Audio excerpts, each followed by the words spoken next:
안녕하세요. 가치경제 박명준입니다.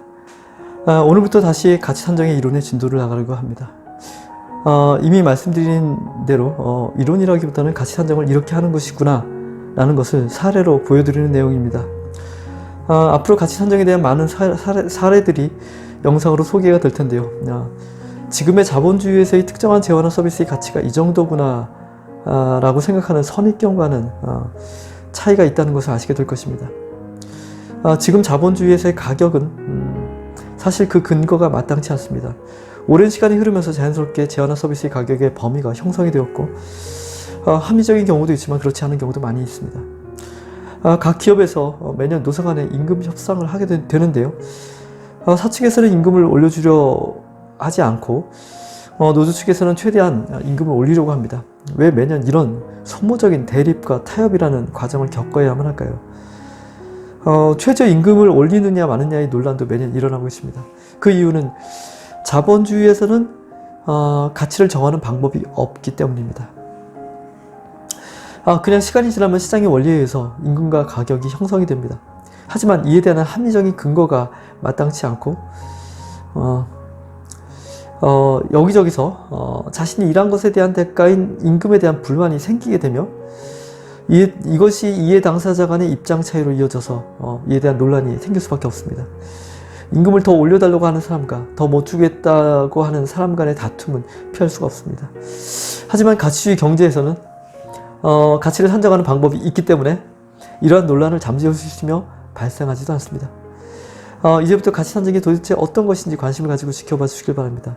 재화나 서비스의 가치를 산정하는 것은 이제껏 이 세상에 나와 있지 않은 지식이며 우리 인류가 그동안 시도하지 않았던 도전입니다. 가치 산정의 사례 중에서 원래 순서대로라면 공급자 가치가 위주가 되는 사례부터 진행을 해야 하는데요. 그러면 자본주의에서의 원가를 따지는 것과 비슷한 개념으로 내용이 흘러가게 됩니다. 따라서 가치주의 경제의 차별점을 여러분들이 인식하기 어려울 수가 있습니다. 그래서 고민 끝에 순서를 바꿔서 소비자 가치가 위주가 되는 가치 산정의 사례부터 시작을 하려고 합니다. 가정에서 흔히 볼 수 있는 재화들의 가치를 먼저 다루게 될 것이고요. 그 다음에는 가정에서 이루어지는 서비스들의 가치를 산정할 것입니다. 가정에서 이루어진 서비스라는 것은 다른 말로 가사 노동이죠. 즉 가사 노동의 가치가 얼마인지를 가치 산정을 통해서 알 수 있게 되는 것입니다. 그 다음에는 일반적인 재화에 대해서 다루게 되고요. 그 다음에는 일반적인 서비스에 대해서 가치 산정의 사례를 설명드릴 것입니다. 그 이후에는 조금 더 복잡하고 어려운 재화나 서비스의 가치 산정을 다루게 됩니다. 먼저 가정에서 사용하는 가정재화 중에서 가구의 가치를 산정해 보려고 합니다. 오늘은 가구 중에서 수납장의 가치를 살펴볼 것이고요. 소비자 가치가 어떻게 되는지에 집중을 할 것입니다. 소비자 가치는 소비자가 얻는 가치를 말하며 인간이 만들어내는 가치의 본질이기도 합니다. 여태껏 공급자가 제공하는 제품의 가격이 원가 위주로 매겨지는 것에 익숙했던 우리들에게 지금부터 소개해드리는 소비자 가치로 그 가치를 산정하는 것이 매우 이상하게 여겨질 수도 있습니다. 하지만 우리가 진정으로 원하는 가치의 본질이 소비자 가치라는 것을 기억한다면 그리 이상하지도 않다는 것을 곧 알게 되실 것입니다. 그리고 그동안 우리가 원가라는 개념에 속아왔다는 것도 깨닫게 되실 것입니다. 공급자가 무엇을 공급하냐가 중요한 것이 아닙니다. 우리가 실제로 무엇이 필요한가가 더 중요한 것입니다. 우리가 필요로 하는 가치를 제대로 공급하는 재화나 서비스라면 바로 그만큼의 가치를 인정하겠다는 것이 소비자 가치의 개념입니다. 가구는 일반적으로 나무로 만듭니다. 나무라는 자연이 주는 재료를 사용해서 인간의 필요에 맞는 기능과 형태를 지닌 것으로 가공해서 가구를 만들게 됩니다. 물건을 수납하는 용도로 만들기도 하고 식사를 할 때 음식을 올려놓는 용도로 쓰려고 만들기도 하며 적당한 높이와 형태를 가지고 있어서 편히 앉을 수 있는 용도로 만들기도 합니다. 주된 재료는 나무이기 때문에 이것을 원재료로 구매를 해야 합니다. 나무라는 원재료가 주는 가치는 자연이 만들어내는 가치이기 때문에 공급자 가치로 매기게 됩니다.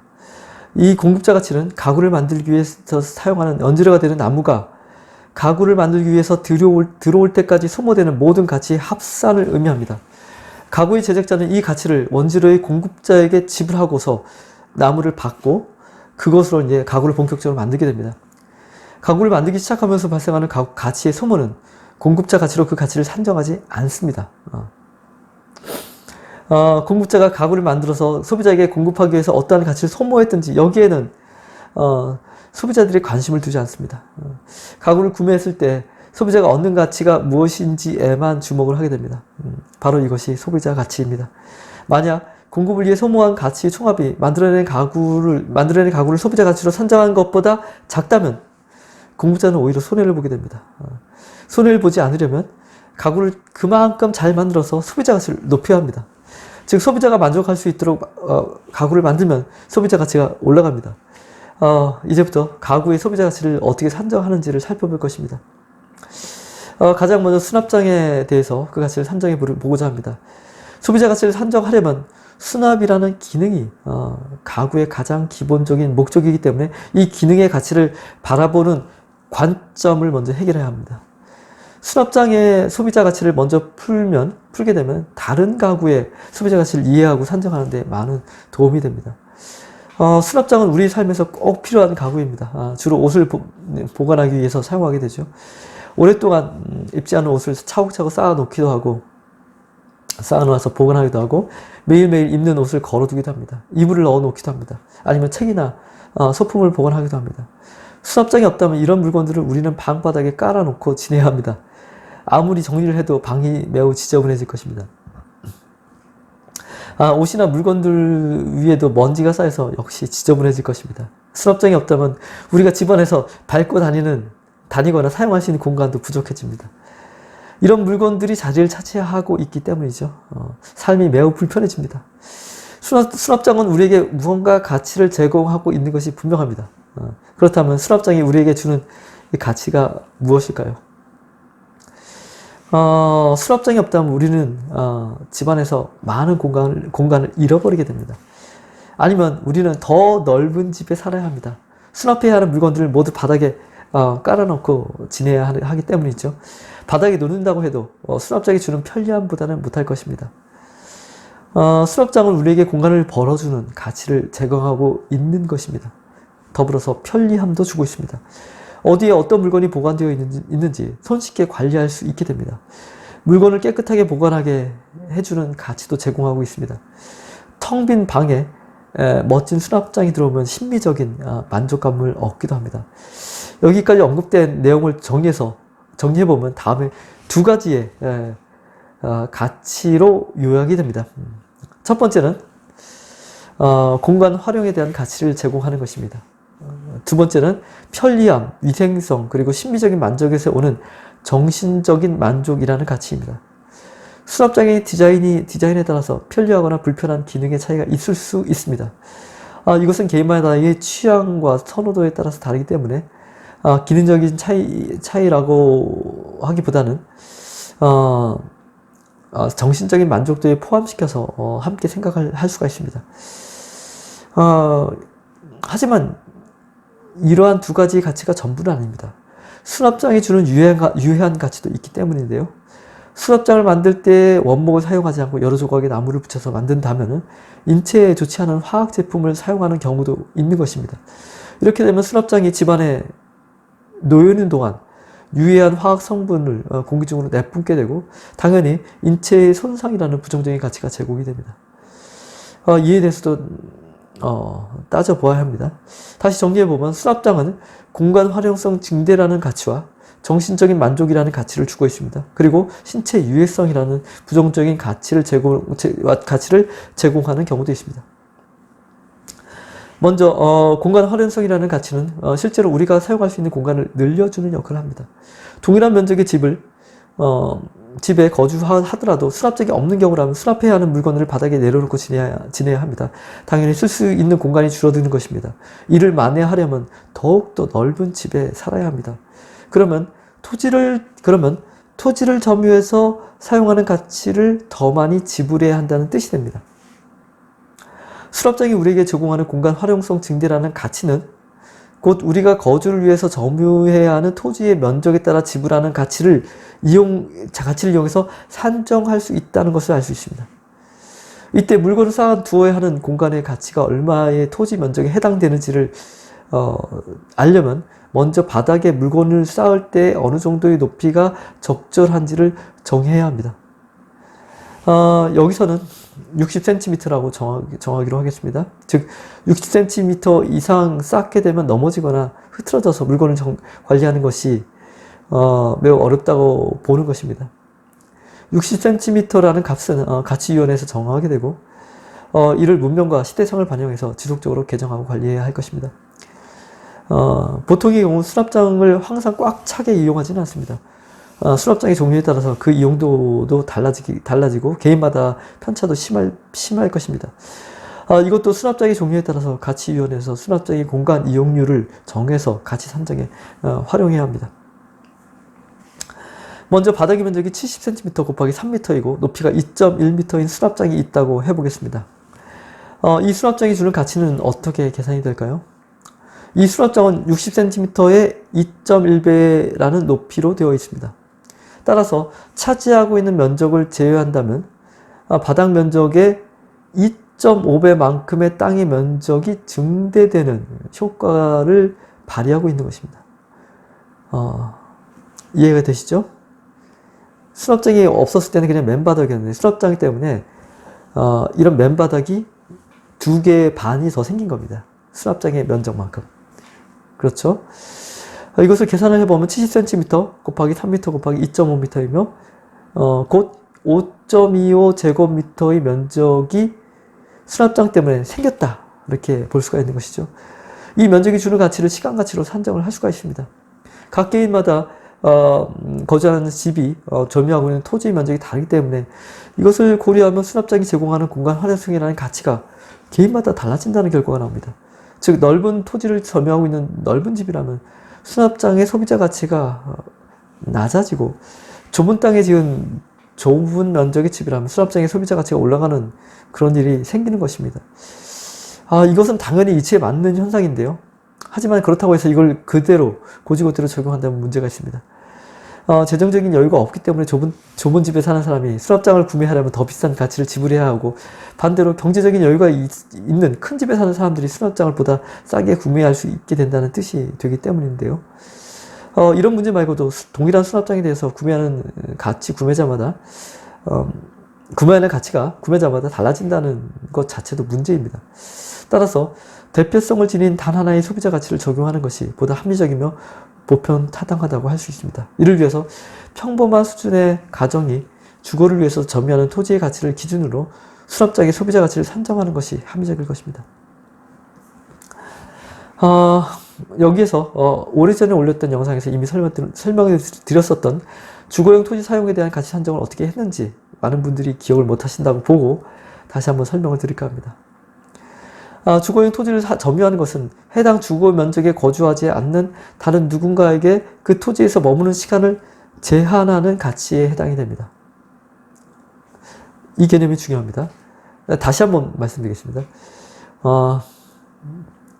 주거용 토지를 점유하는 것은 해당 주거 면적에 거주하지 않는 다른 누군가에게 그 토지에서 머무는 시간을 제한하는 가치에 해당이 됩니다. 이것을 이해하기 위해서 간단한 예를 들어보겠습니다.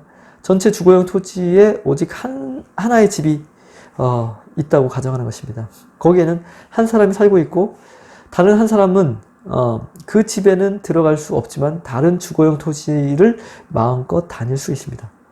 이때 그 집이 점유하고 있는 토지를 독점해서 사용하는 가치는 다른 사람이 그 집을 점유하고 있는 그 집이 점유하고 있는 토지를 사용하고자 하는 시간을 제한하는 가치에 해당이 됩니다. 즉, 토지 점유의 가치가 시간 가치에 해당이 되는 것이죠. 이 시간 가치가 얼마인지를 산정하려면 먼저 전체 주거 면적에서 해당 주거 면적이 가지는 비율을 산출해야 합니다. 만약에 그 비율이 12분의 1이라고 가정을 해보겠습니다. 계산의 편의를 위해서 일부러 이 숫자를 썼습니다. 그러면 그 다른 사람은 자신이 주거용 토지에서 보내야 하는 시간 중에서 12분의 1이라는 시간이 제한되는 가치의 손실을 입는 것입니다. 반대로 해당 주거지의 토지를 점유하고 있는 사람은 그만큼의 시간 가치를 얻은 셈이 됩니다. 하루 중에서 주거지에서 보내는 시간을 12시간이라고 가정할 때 해당 주거지의 점유자는 12시간을 6둘로 나눈 값인 1시간의 가치를 다른 사람으로부터 얻은 것이라고 산정이 됩니다. 각 개인이 하루 중에서 시간을 사용하는 것은 일반적으로 집안에서의 활동과 외부에서의 활동이 있다고 생각할 수 있습니다. 외부에서의 활동은 주거용 토지에 머무는 것이 아니라 주거용을 제외한 다른 용도의 토지에 머무는 것으로 보면 됩니다. 여기에서 집안에서의 활동 시간을 하루 중에서 12시간으로 보는 것이고, 이 12시간이라는 시간은 해당 문명의 현실을 감안해서 조정을 할 수 있습니다. 여기에서 한 가정이 주거용 토지 200제곱미터를 사용하고 있고, 우리나라 전체의 주거용 토지 면적을 1만 제곱킬로미터라고 가정을 했습니다. 수납자의 가치 산정에 이게 필요한데요. 수납자의 가치 산정에선 이 가정을 그대로 적용해서 사용을 할 것입니다. 그러면은 그 가구는 전체 주거용 토지에서 200제곱미터 나누기 1만 제곱킬로미터만큼의 비율을 사용하고 있고, 이것을 계산하면 2 곱하기 10의 마이너스 8승이 됩니다. 다른 사람이 이 토지를 이용하고자 할 때 제한받는 시간 가치는 하루 중에서 주거용 토지에 머무는 시간의 일반 기준이 12시간이라고 그랬죠. 이 12시간과 주거용 토지 면적의 비율이 2 곱하기 10 마이너스 8승이라고 그랬는데, 이 둘을 곱해서 얻을 수가 있습니다. 이것을 계산하면 2.4 곱하기 10의 마이너스 7승이 됩니다. 주거용 토지를 이용할 수 있는 전체 국민의 수에서 이 가구의 인원이 4명을 제외했을 때 그 숫자가 5천만 명이라고 가정을 하고요. 이것도 가정입니다. 한 사람의 시간가치 손실에다가 전체 인구수를 곱하게 되면 그 계산값은 12시간이라고 나오게 됩니다. 즉 평균적인 가정이 점유하고 있는 200제곱미터라는 토지의 면적은 하루에 12시간이라는 시간가치에 해당된다는 것을 알 수가 있습니다. 앞에서 설명드렸던 수납장의 공간 활용의 가치는 땅의 면적으로는 5.25제곱미터였습니다. 따라서 이 5.25 제곱미터를 200제곱미터로 나누고 여기에 12시간이라는 그 토지 점유에 대한 가치죠. 하루당 12시간이라는 토지 점유에 대한 가치 12시간을 곱하면 이 수납장이 하루에 제공하는 소비자 가치가 얼마인지 산정할 수가 있게 됩니다. 여기서 수납장의 사용 연한을 20년이라고 하고 이것을 곱해야 합니다. 그리고 수납장의 이용률도 고려를 해서 곱해야 합니다. 가치위원회에서 이러한 유형의 수납장에 대해서 이용률에 대한 기준을 50%라고 정했다고 하겠습니다. 즉 수납 공간 중에서 통상적으로 50% 정도를 사용한다라고 본다는 뜻이죠. 그러면 이 수납장의 공간 활용에 대한 소비자 가치는 이것들을 다 계산하면 1609.65시간이 됩니다. 즉 이 수납장은 공간 활용성 증대라는 측면에서 20년 동안 숫자가 틀렸네요. 1149.75시간이고요. 이 수납장은 공간 활용성 증대라는 측면에서 20년 동안 1149.75 시간이라는 소비자 가치를 제공하는 제품이라고 할 수 있습니다. 물론 이것이 전부는 아닙니다. 수납장이 주는 편리함, 위생성, 그리고 디자인이 마음에 든다 같은 심리적인 만족에서 오는 정신적인 만족이라는 가치도 산정을 해야 합니다. 수납장이 주는 특별한 기능에 의한 만족도 있다면 이것도 정신적인 만족이라는 가치에 포함시켜서 함께 생각을 하면 됩니다. 정신적인 만족은 정신적 에너지가 충전되는 것으로 봅니다. 이렇게 충전된 정신 에너지가 우리가 스트레스를 받거나 불만족한 상황에 놓일 때 그만큼 소진되는 것으로 보는 것입니다. 즉 정신적 만족으로 충전된 정신적 에너지는 우리의 불행과 스트레스를 상쇄시키는 역할을 하는 것입니다. 정신적 만족으로 충전되는 정신 에너지는 정신 만족도와 시간의 곱으로 계산할 수 있습니다. 그리고 이것은 어떠한 재화나 서비스를 구매 후에 사용하면서 일정 기간 이내에 소비자가 만족도에 대한 의견을 제출하는 형식을 취하기 때문에 가치의 사후정산에 해당이 됩니다. 즉 가치가 얼마다라고 미리 정하는 것이 아니라 사용하면서 그때그때 어떤 일정 기간마다 그 값이 산정이 되고요. 그때마다 가치 정산이 일어나게 되는 것이죠. 다만 수납장의 정신적인 만족에 대해서 소비자가 올바르게 의견을 내놓을 수 있도록 그 가치에 대한 그 평가에 대한 일반 기준이 상세하게 마련되어 있어야 합니다. 정신적인 불만족인 경우라면 그것도 반영해야 하게 되며 이 예제에서는 간단하게만 표현할 것입니다. 정신적인 만족도를 통해서 소비자 가치를 산정해야 하는 여타의 재화나 서비스도 마찬가지입니다. 수납장이 주는 소비자 가치는 앞에서 말씀드린 기능적인 가치 산정의 값에 정신적인 가치 산정의 값을 더하게 됩니다. 정신가치는 소비자의 의견이 제시되어야 하기 때문에 구매 전에 산정이 되지 않으며 구매 후에 사용하면서 소비자가 일정 기간마다 지속적으로 정신적인 만족도에 대한 의견을 제출하게 됩니다. 소비자마다 의견이 다를 수 있으며 따라서 공급자 입장에서는 최대한 오랜 기간 동안 소비자가 얻는 정신적인 만족이 높은 그런 재화나 서비스를 공급하고자 노력하게 됩니다. 소비자가 일부러 정신적인 만족도를 낮게 평가해서 의견을 제출할 수도 있는데요. 이에 대해서는 나중에 따로 정리해서 말씀드리겠습니다. 만약에 수납장을 구매한 소비자가 이를 사용하며 얻는 정신적인 만족도를 일반 기준에 준하여 20%라고 의견을 제출했다고 해보겠습니다. 그리고 만족 시간에 대해서도 하루에 10분이라고 의견을 제시했다고 하면 여기서 20%를 곱해서 정신적인 만족도에 대한 소비자 가치를 산정할 수가 있습니다. 즉 하루에 2분, 그렇죠? 2분이라고 계산이 되고 이것을 수납장을 사용하는 전체 기간을 고려해서 계산을 하면 됩니다. 다만 어떠한 재화나 서비스의 디자인이나 편의성이나 만족도는 사용 연한 전체에 영향을 미치지 못하고 일정 기간만 효력을 갖는 것이 일반적입니다. 따라서 재화나 서비스를 사용하는 전체 기간이 아니라 일반적으로 인정되는 일정 기간만을 고려하게 되며 이에 대해서도 가치위원회에서 정해야 하는 것입니다. 여기서는 5년이라는 기간만을 고려한다고 하면 이 수납장으로 소비자가 얻는 디자인과 편의성에 의한 정신적인 만족의 가치는 2분 곱하기 365일 곱하기 5년 계산을 하면은 3650분이라는 계산 결과를 얻을 수 있습니다. 이 단위를 시간으로 바꾸면 60.83 시간에 해당이 됩니다. 즉 만약 이 수납장에서 환경 유해 물질이 배출된다고 하면 이에 대한 소비자 가치 손실도 산정해서 합해하는데요.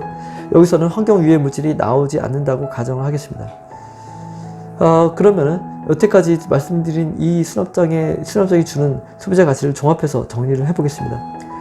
공간 활용성에 의한 소비자 가치가 1149.75시간이고 디자인과 편의성에 의한 정신 만족에 의해서 60.83 시간이라는 가치가 발생을 하는 것입니다. 이것을 더하면은 1210.58 시간이라는 소비자 가치에 해당이 됩니다. 환경 유해 물질이 전혀 나오지 않기 때문에 인체에 손상을 주지 않는 제품이라는 점도 염두해야 합니다. 환경 유해 물질이 나온다면 이에 대한 가치 손실이 반영되기 때문에 소비자 가치는 이보다는 상당히 하락할 것입니다. 오늘은 소비자 가치의 산정이 어떻게 이루어지는지를 설명드리는 첫 번째 시간이었습니다. 가정재화에서 수납장이라는 가구의 소비자 가치를 산정해 보았습니다. 오늘 예제에서 다룬 수납장에서 권장 공급 가치는 가구의 원재료인 나무의 공급자 가치와 오늘 계산된 소비자 가치의 합산이 됩니다. 다만 정신 가치는 소비자마다 결과가 다르게 산정되기 때문에 정신적인 만족에 의한 가치를 제외하고 권장 공급 가치를 표시하게 됩니다. 가치 산정에서 중요한 것은 가치를 바라보는 관점입니다. 수납장의 기능적 가치가 공간을 벌어주는 가치라는 그러한 관점으로 수납장이 주는 기능적인 가치를 오늘 풀 수가 있었습니다. 소비자 가치는 계산보다는 가치를 바라보는 관점이 중요하다는 것을 다시 한번 말씀을 드립니다. 따라서 어떠한 재화나 서비스의 가치를 바라보는 관점을 풀어가는 과정에 집중하시면서 앞으로 영상을 시청하시면 좋을 것 같습니다. 다음 영상에서는 가구 중에서 책상과 의자의 소비자 가치를 다룰 것입니다. 가치경제 채널은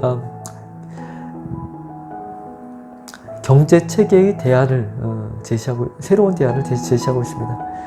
자본주의가 그 한계에 더욱더 가까이 다가설수록 가치주의라는 새로운 경제체계를 준비하는 것이 더욱 중요해집니다. 좋아요와 구독, 그리고 끝까지 시청, 그 주변 분들에게 공유를 통해서 가치경제 채널을 응원해 주시길 바랍니다. 감사합니다.